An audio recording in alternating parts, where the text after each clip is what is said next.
Today we're going to talk about what is a case control study, and I'm going to use the method that I usually do when I'm teaching this as a research method, case control study.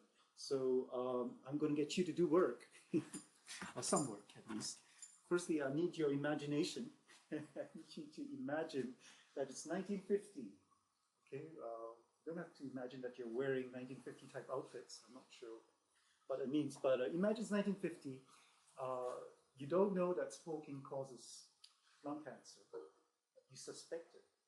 Okay, you think that there's an association between smoking and lung cancer. How would you go about proving that that smoking causes lung cancer? What kind of study would you do?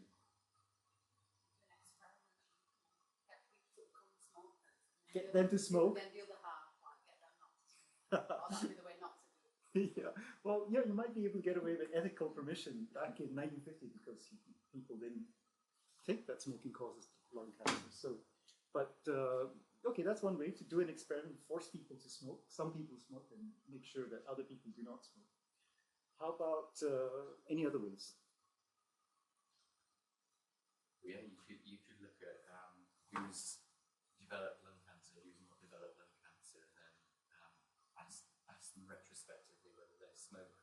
That's right. That's the case control study. So you look at cases, people who have lung cancer, and controls, the people who don't have lung cancer. And well, let's talk about the cases bit first. Where would you find cases of lung cancer? Statistical data. Yeah.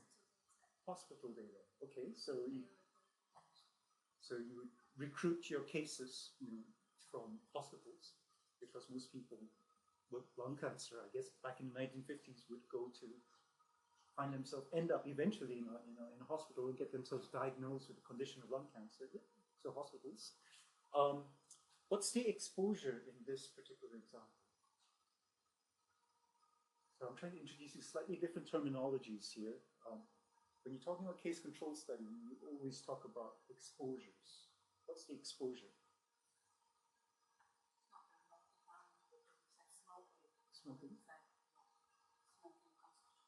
Yeah. So smoking is not as you say, it's ill-defined. But what would you say is a better definition of smoking?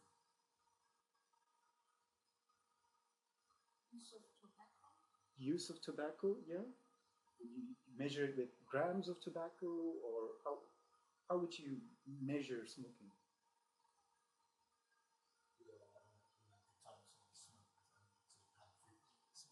Yeah, so the length of time they've been. That's right. The length of time they've been smokers, and how frequent, how many cigarettes a day do they smoke, for example, on average for the last 50 years now. So, which is quite hard to tricky to find out. So here's a hypothetical scenario. You go to the hospital and you find 100 cases of lung cancer. 60 of them were heavy smokers. They were smoking more than 25 cigarettes a day for, actually I don't have the length of time over there. So they've been doing that for the last 10 years. So 60% of your lung cancer cases were heavy smokers. Does this show an association between smoking and lung cancer? 6%, that's the majority of your lung cancer cases were smokers. Does this prove that there is an association between smoking and lung cancer? No? That's right, yeah. It could be that 80% of the population were heavy smokers. So actually, this might, if that is the case, if 80% of the population are heavy smokers, this would be saying that smoking isn't associated, heavy smoking isn't associated with lung cancer. So you need to know the rate of smoking in the general population. But in a case control study, very often you don't have the rates of smoking in the general population. You have the rates of smoking in your control group. And this is one of the tricks of a case control study, or one of the difficulties of a case control study. So how do you find controls for your cases? where do you find, in fact, so the question is, where would you find similar groups of people to your cases of lung cancer patients in a hospital? Any ideas? You want people who don't have lung cancer, but in some way you want them to be similar to your patient. You don't want to be comparing, say, people with diagnosed lung cancer with children. Yeah, doesn't make any sense. So you've got to have some sort of comparability. But where are you going to find those comparable people?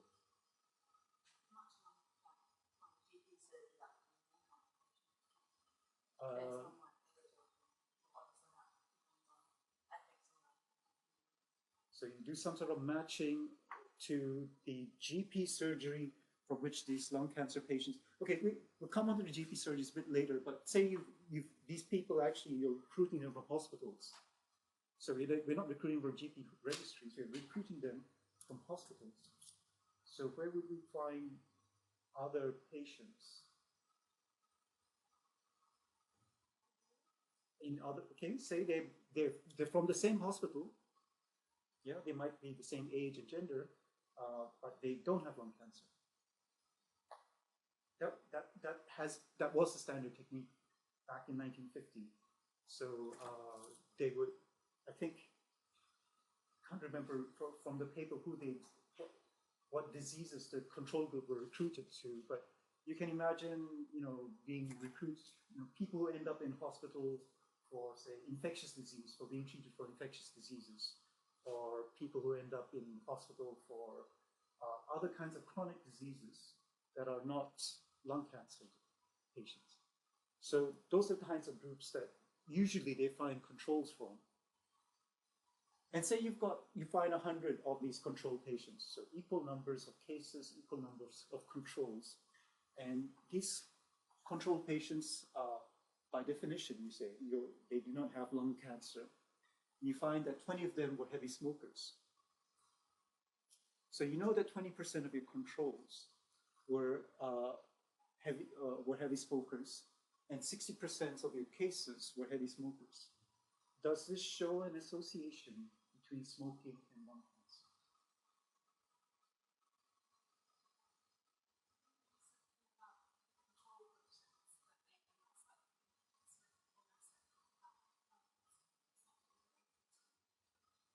So you're saying no, this doesn't prove, and the reason why is that there's something, there could be something strange about these controls.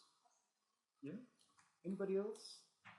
When you look at the occupations, the two groups too, maybe the smokers are more involved in the manufacturing industry or the chemicals. That's why they're more likely to have cancer as well. Okay, so you're saying, well, maybe it's, there's confounding going on by occupation. Yeah. So all of this is true, but I'm trying to get a slightly more deeper philosophical question about whether you can compare 20% to 60%. Can we say that the cases are 3 times more likely to have lung cancer than the controls because of the heavy smoking? Can we directly compare 60% to 20%? That's the bigger philosophical question.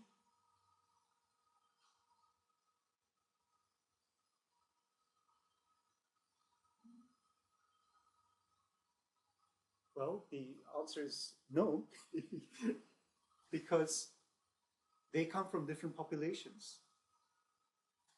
You can have a population of lung cancer cases that is complete within your hospital. You've got everybody who has lung cancer from your hospital. But the controls, you selected 100 control groups, 100 control people, but that's not the population. What is the population of that? 100 people within your hospital. Yeah? It is, and by definition say those 100 people, those 100 controls, do not have lung cancer. What is the population of people who do not have lung cancer? It's much bigger than those 100 people. Yeah, it's going to be enormous. It's a huge size. It's not just the 100 people that you selected that just so happen to be in your hospital, you know, that didn't have lung cancer. It's a very big number. So that 20%, well, your 60% figure might be a reliable estimate. You can say, yeah, I know that 60% of my lung cancer cases in this hospital were heavy smokers.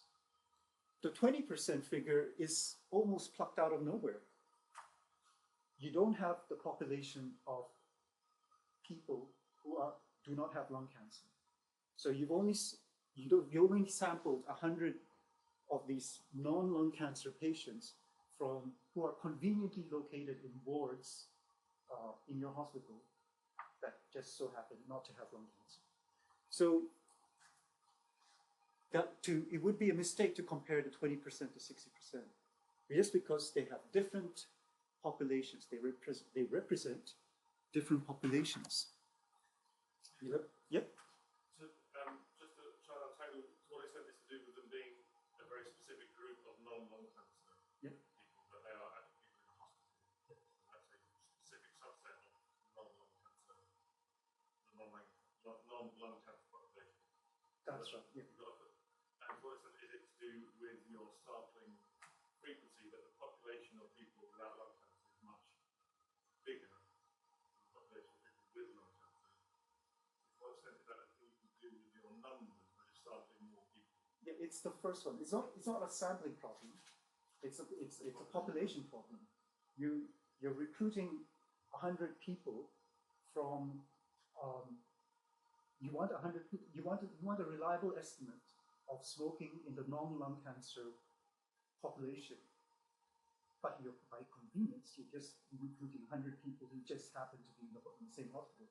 And you know that the population of non-lung cancer patients is much, much larger than... Larger, but also more varied? And more varied, more heterogeneous. The 100 or so controls that you recruit from your hospital of non-lung cancer patients, it's going to be a very poor... the 20% is a very poor estimate. You have no faith in that. One last question. Yeah, sure. No, please do ask. So if you went for their neighbours and friends or whatever, yeah. So some of those might be hospital patients, some of them wouldn't be. So this is a strategy that other people use. So they say, well, the recruitment of controls from a hospital is biased for all kinds of reasons. So in addition to that, let's recruit other controls from GP registries, from the community, from neighbors, from partners. So I've seen case control studies done where the cases, they get the exposure history of smoking, and the controls are their partners who don't have the disease, who are usually of a different gender. But they might be of the same age. And so that's not such a great example, actually, because you have gender differences and all of that. But recruitment of controls from the community, that's a standard way of getting around this control problem. But you're still left with that 20% figure being uncertain, because even if you recruit your controls from the community or from the partners or so on, you're still, in a sense, that's still just a small percentage of the total population of non-lung cancer patients. So the populations of the cases and controls are different. So you cannot directly compare the 20% to 60%. We've got different denominators in both these cases and controls. The reason for different denominators is because they are different populations. However, the one thing you can do is to compare the odds of having lung cancer between the two groups. So this is where we start using the concept, instead of comparing the percentage or the relative risk of having lung cancer if you're a smoker, it's just a percentage, it's the rate. So it's at 20%, 60%.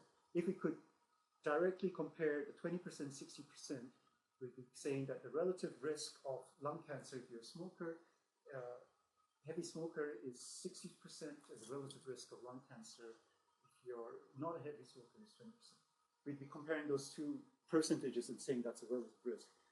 But we can't do that because the populations are different. But we can compare the odds. And I'll come on to just how we do that. The reason why I said 1950, the reason why I'm using smoking and lung cancer as the example is because this is the classic study of case control study. When people talk about case control studies and the classic study design of that, they're talking about the Doll and Hill series of studies. Richard Doll, Austin Bradford Hill. And these were, Richard Doll was a hospital physician. And he noticed that a lot of his lung cancer patients had heavy smoking histories. And he said, well, you know, he had a suspicion that smoking causes lung cancer, but he didn't know how to prove it. So he went to his epidemiologist friend, Austin Bradford Hill, and said, how do we prove this? So they came up with this very neat study design that was the case control study. So the data was collected from hospitals, hospital patients from more than 20 hospitals in London. So basically, the population of hospital patients with lung cancer. So it pretty much covered all the lung cancer patients in London. So their recruitment of the cases in London was more or less complete. They had almost every lung cancer patient in London between 1948 and 1952. And then once they got these cases, they asked, the investigators asked the hospital personnel to contact them whenever a patient was admitted to hospital with a new diagnosis of lung cancer. So to make sure that their records were up to date, they got everybody with a diagnosis of lung cancer in those hospitals. And the investigators also selected a random sample of patients from the same hospitals, but with different illnesses. So they didn't have lung cancer, but their controls were randomly selected from the same hospitals. And these cases and controls were interviewed about their smoking habits. So in total, about 1465 case patients were interviewed for the studies under the age of 75. That broke down to 1357 men, 108 women, because most of the lung cancer patients were men. And because there were too few women, their study just took up all the women. So they just looked at the men. So an equal number of controls, 1357 controls, were interviewed about their smoking history. And the investigators divided smoking history into groups based on the average number of cigarettes smoked per day. And this is the kind of table that they came up with. These are the cases, these are the controls. This is their the average numbers of cigarettes they smoked per day. There were no people who didn't smoke at all, and 7 of them were cases, 61 of them were controls, 10 to 14 cigarettes a day, going up to 25 plus cigarettes a day. There were 340 cases, 182 controls. All in all, that adds up to 1350, that adds up to 1296. The total is slightly more, and that's because they didn't have complete exposure history. They didn't, there were 7 people amongst the cases who couldn't answer the cigarette smoke, how many cigarettes they smoked daily. Quite a few more controls, about 50 or so, 16 controls who didn't answer the smoking history question. So you've got this table. What do you compare? What do you use from this table to compare? Remember, I told you they can't do percentages because this population number of the controls is artificial. You selected this population number just so that it's an equal number of your cases, but it's a completely artificial number. So you can't estimate the percentages and compare the percentages in cases and controls. So, but what can you do?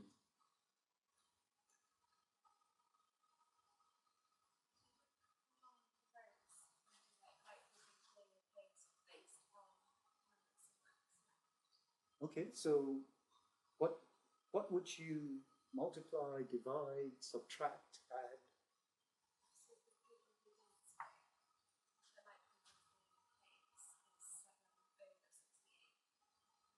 Seven over 68. So you divide this by the sum of this and this. Yeah? And you could do it that way. I'm not saying that's wrong. That's one way of doing it. What's another way of doing it?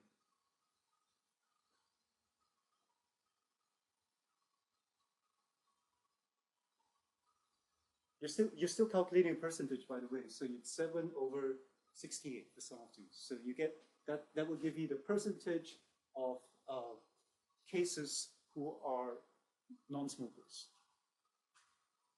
Yeah? And then you compare it to what?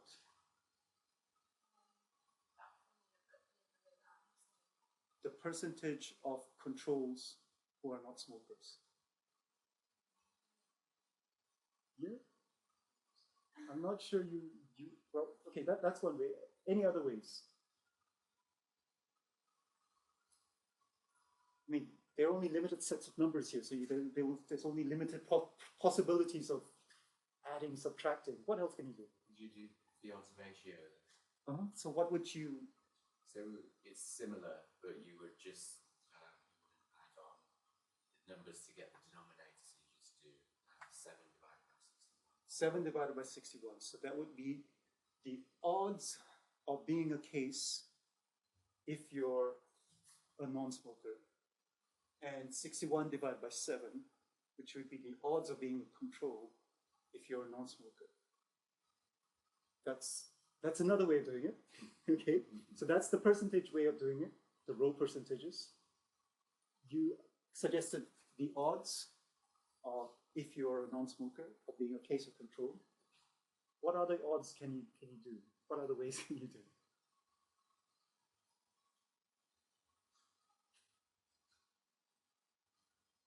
Well, you can do it the other way. It's the odds of being a non-smoker if you're a case. So 7 over 1350, or the odds of being a non-smoker if you're a control, which is 61 over 1296, which is what I've done here.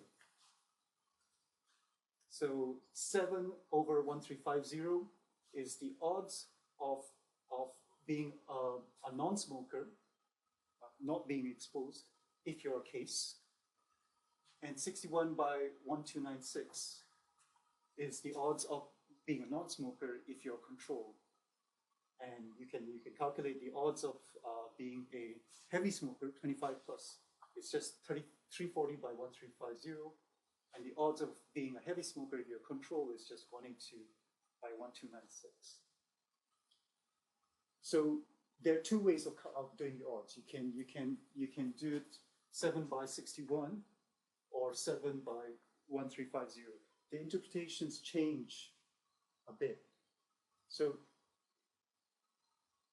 in order to calculate an odds ratio, you first calculate the odds. And this is in my mind, this is the more logical step. You first calculate the odds of having the exposure if you're a case, and the odds of having the exposure if you're control. So, and that's just a simple division. So having done that, you get, these are the odds of smoking. That's 7 divided by 340 is 0.01, 340 by 1350 is 0.25. Yep. 61 divided by 1296 is 0.05, 182 by 1296 is 0.14.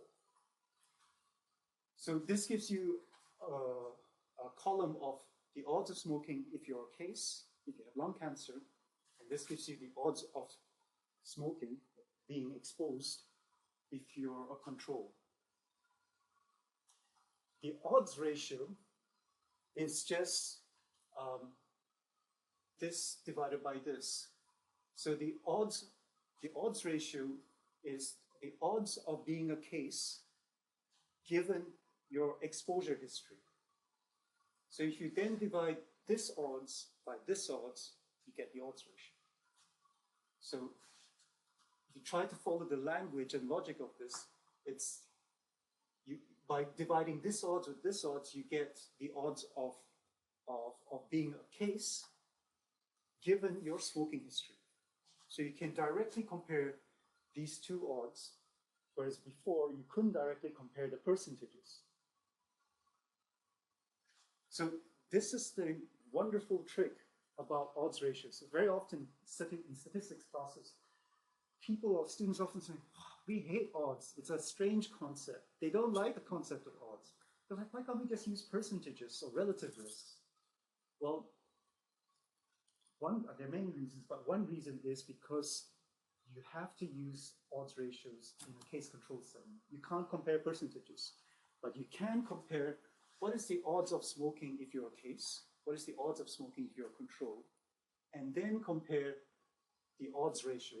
What is the odds of being a case if given your exposure history? So 0.25 divided by 0.14 would be the odds ratio of being a lung cancer patient, given that you're a heavy smoker. So that's what's calculated over here.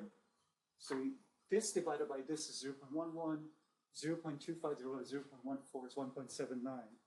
And you can just rescale that so that 0.11 becomes 1. So it's 1.79 divided by 0.11 is 16.28.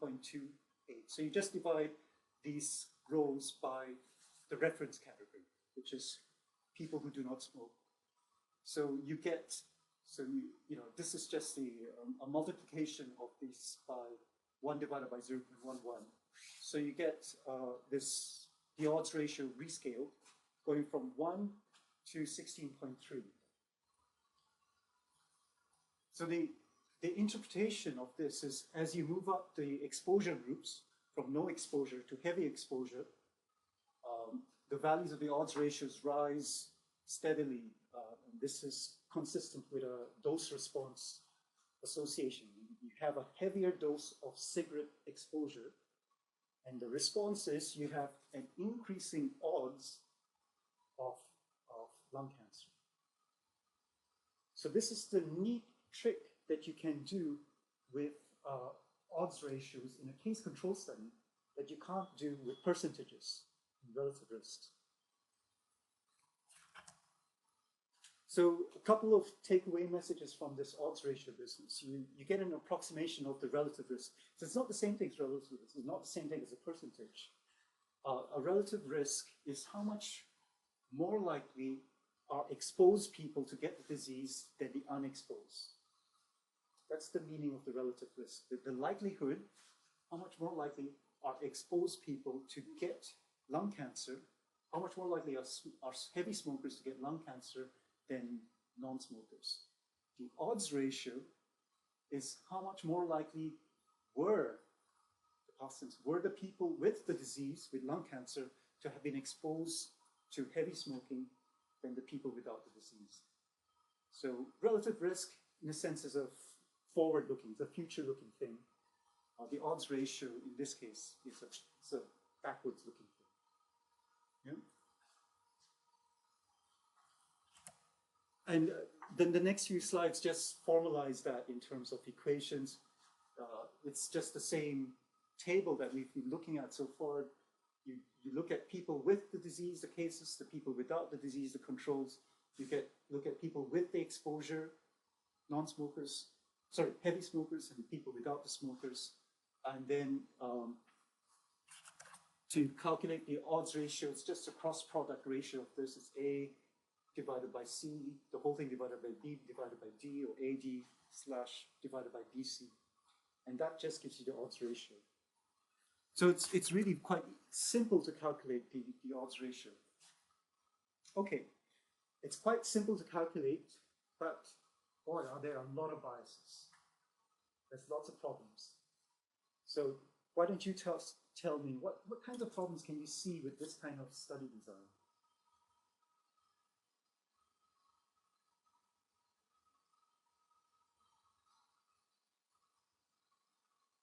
it's fine.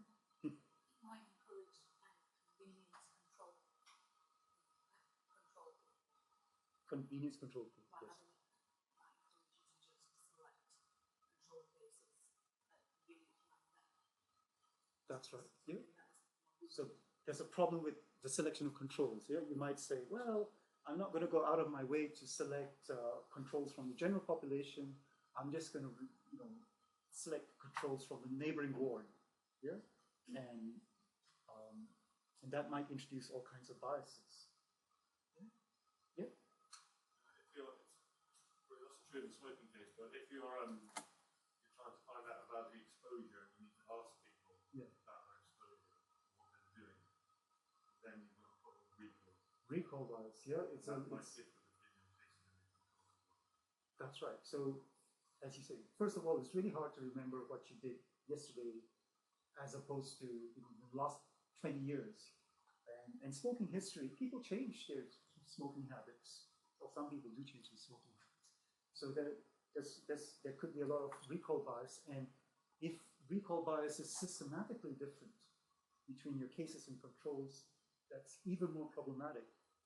I mean, this was done in 1950, 1952, and by that time, some people were getting to be aware about the problems of smoking. Say they did this study design in 1970. Yeah, 1970. Supposing they did this study design in 1970, do you think there could have been systematic biases in the recollection of smoking histories amongst the cases and controls? I suppose if by the 70s there was stigma associated with smoking because you know that smoking is a bad thing. Yeah. Then you might underplay, your smokers might be underplaying but they might be underreporting their smoking because it's bad about how happily they feel. That's right. Yeah. So it could go that way. It could go the other way. So it might be by 1970, most people know smoking is bad for you, and so the people who got lung cancer might be thinking, well, actually, it's probably because I was such a heavy smoker.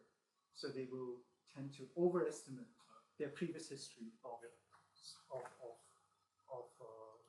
smoking. But it might be that they feel guilty. They say, oh my God, I don't want the doctor to judge me for being a heavy smoker. And so I'm going to just underreport. I'm just going to say I'm not a smoker, even though everything's to the contrary. So you never quite know which way the biases might go. It might be systematically higher or systematically lower. That's always a problem with recall data. When you're asking people, what were you doing 30 years ago? It's very hard to do that. It's not impossible, but it's hard to do that. So we talked about selection bias, and there are two kinds of selection bias. Selection bias for the cases and selection bias for the controls.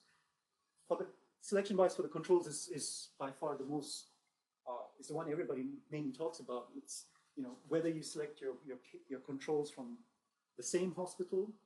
If you do, I mean, in this particular example, they actually, in 1952, they actually selected the controls to be patients with heart attacks. They thought, okay, yeah, this is reasonable. That's a chronic disease. Let's select, similar patients with a different condition, nothing to do with lung cancer. And they said, well, okay, they looked at heart attack patients. In retrospect, we know that smoking does cause heart disease as well. So they were actually lucky to find that so the selection of the controls is highly problematic. They need to select a control not only without the disease, but without the possibility of the exposure leading to whatever disease condition that the control group has. So the selection of hospital-based controls is actually really hard, especially when you've got an exposure like smoking that affects everything. Smoking pretty much is a risk factor for nearly everything. So if you're selecting controls from hospitals, then you're not going to get a true effect of smoking. So that's why other people select the controls from community-based studies, from GP registries, for example. That's another standard way. Then there's biases of the selection of the cases. Now this one, people don't talk too much about it, but it is quite important to get the population of cases. So remember I said that this study took lung cancer patients admitted to hospital for in more than 20 London hospitals. So that's pretty much the population of London hospitals. And back in those days, if you had lung cancer, you pretty much got admitted into hospital. But supposing you wanted to do a case control study of depression, would you be selecting your cases from a hospital? No. Most cases of depression, very few cases of depression actually end up in hospital. So you'd have to find a way of systematically collecting the population of cases with depression. And that could be quite hard. Yeah, you'd have to get probably a standard way of doing that nowadays would be looking at antidepressant medication use. So you go to the registry data on not just hospitals, but medication use.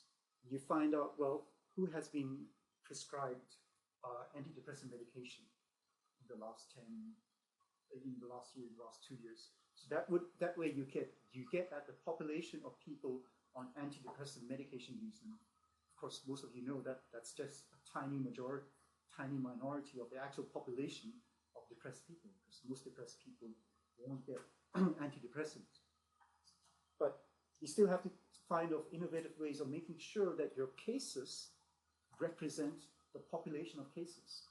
It's no good just going to one hospital and say, well, yeah, I'm just going to select all my cases from this hospital. It might be that those cases in your hospital are systematically different from some other hospital. So you need to make sure that you get at the population of cases. And that's very often, this is a problem with a lot of case control studies. They put a lot of emphasis on the selection of controls, but actually their case selection is pretty poor. We talked a little bit about matching and the importance of matching. So, you want to make sure you're comparing, for lung cancer patients, you don't want to compare children with adults. In this particular example, they took out all the women because there are very few women with lung cancer. So, you pretty much want to compare men with men, not men with women. So, very often you're trying to match your cases and controls on a range of characteristics like age, gender, ethnicity, sometimes some behavioral conditions, so that your case and control groups are comparable. And very often these, if you don't control for that, this can confound any association you find. And also in this particular example, you don't have to have equal numbers of cases and controls. Very often you can have more than one control per case.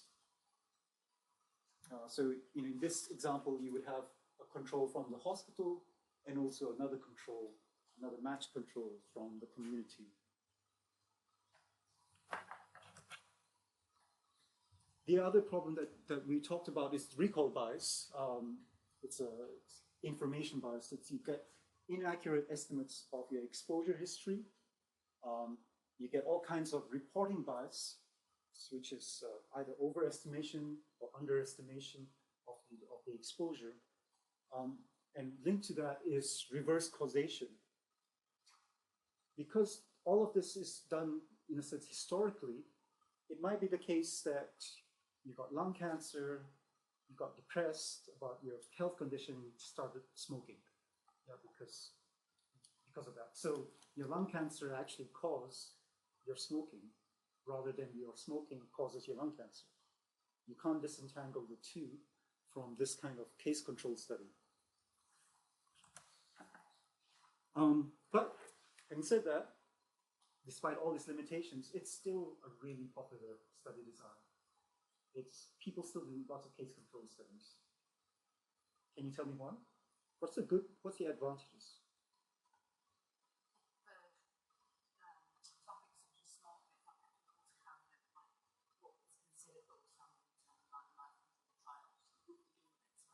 That's right. Therefore, you would use case control study to try and Yeah. see what the effect of exposure. Yeah, I completely agree. You know, very often for these kinds of observations, you can't do an RCT. But let's say you got the ethical clearance. You got the ethical clearance. I mean, what people do nowadays, of course, is they look in the population of smokers, so quit smokers, people who quit smoking. So you can do an RCT on getting people to. But supposing you got the ethical clearance to say, okay, you lot, you start smoking 25 cigs a day, and you lot, you don't smoke at all. Do you think there's still a problem?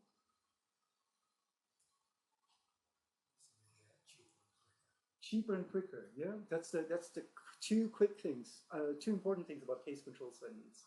It's cheap to do, it's quick to do. In an RCT, you get them to smoke for 5 years, 10 years, 20 years until they develop. Lung cancer is chronic disease. It takes a long time to develop. So imagine you'd have to keep monitoring them and making sure that they're actually smoking cigarettes for 25 years. It's a long time to follow. Whereas a case control, it's all retrospective. So you can do that immediately. Okay, so you can do that immediately. So the two main things, the two main reasons why people do case control studies is it's cheap and easy to do, cheap and quick to do. And this is just a graphic that tells you the difference between a cohort study and a case control study. So a cohort is slightly different. It's just similar to a randomized control trial in the sense that you're looking at people who are exposed and unexposed, and you're following them up after some time, and you look at their different rates of getting the disease, and you're comparing this bar with this bar or this bar with this bar. Yeah, these are the percentages that you normally compare in a cohort study. The difference with a randomized control trial is that the exposed and unexposed are randomly allocated, whereas in a cohort study, they're not randomly allocated. So that's a cohort study, and in a case control study, you start at the other end. You don't start here at the exposure, you start at the disease end, the cases and controls, and you're looking back at their exposure history to see what were the numbers in the exposed and unexposed group. So in a sense, you don't have to wait for the follow-up period. You can just start here and finish here. If you have the data, you can do your analysis in a day. Yeah, you don't have to wait long periods of time. So these are the strengths. It's quick and cheap to do, slightly more. You can also look at many exposures, and it's great to study rare diseases. Imagine you're doing a cohort study or a randomized control trial on a very rare disease, sickle cell anemia. Yeah, you say, oh, okay, you have this idea that smoking causes sickle cell anemia, and you follow a cohort of 1,000 people. But the prevalence rate of sickle cell anemia is less than 1%. So after 10 years, you discover, oh, you only got one person with sickle cell anemia, and that's terrible. You can't do any analysis with one person. But if you sample the cases of sickle cell anemia, you've got a sample of, say, 1,000 people with sickle cell anemia. You've got a lot of people with that disease, and then you can do a case control study. So it's fantastic for rare outcomes, rare diseases. And it's most suitable to study stable exposures, like genetic markers.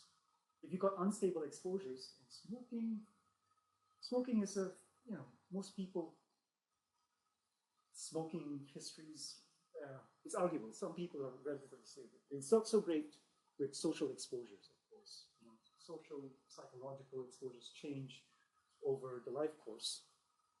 So it's most suited for very stable exposures. The weaknesses, of course, are it's not suitable for rare exposures. So if you've got some particular idea that it's not smoking that causes lung cancer, but the fact that, this is a good one, people who were abused as children. Yeah, people who are abused as children are more likely to get lung cancer. And you do a case control study. But actually, the prevalence of child abuse is really, really small. I actually don't know what the prevalence is, but let's say it's less than 1%. So you actually have very few people with the exposure group. So it's not suitable for where your hypothesis is that your independent variable, your exposure variable, is very rare. You can't calculate incidence. Or you can't say, you're looking back retrospectively. You don't know what is the incidence of lung cancer, the incidence of the disease. And it's hugely, hugely prone to selection biases. Selection on your cases, selection on your controls. Because of these selection biases, it's very hard to say anything causal. So Richard Doll and Bradford Hill, when they published this in 1952, people are like, I don't believe it.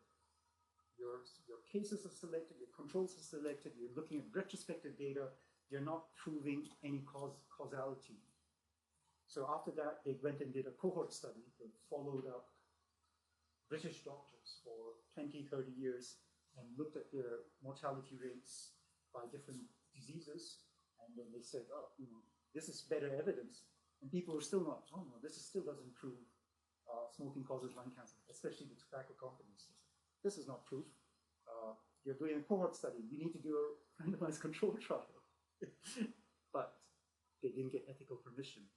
So even today, people say, well, we don't actually know whether smoking causes lung cancer because the study designs are not great for that.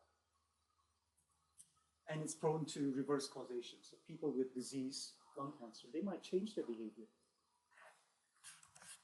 So these are the references, and they're up on the Methods of Manchester website.